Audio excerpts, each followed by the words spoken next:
So in terms of safety for Halloween, specifically trick-or-treating, things that can really help your costumes be safer, that's things like reflective lighting or more bright costumes that just help make kids more visible when they're out trick-or-treating to drivers.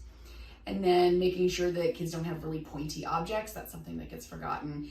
More pointy objects are a risk for them. If they fall, they trip, they're carrying something, they can hurt themselves or they can hurt other kids.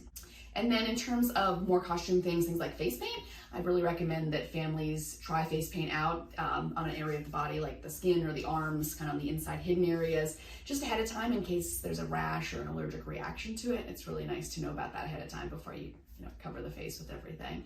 And then making sure to use non-toxic paint. Anything that's marketed specifically for kids should in theory be non-toxic, but double checking the packaging could be really good.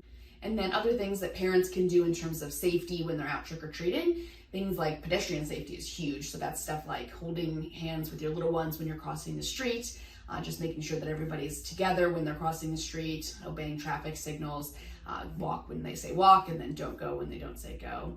And then for older kids, if they're going out on by themselves or with groups of other kids and not with a parent or guardian, make sure that they stay in areas that they're familiar with, well-lit areas, and they're going together. They have a phone with them ideally so that they can be contacting you if any issues come up.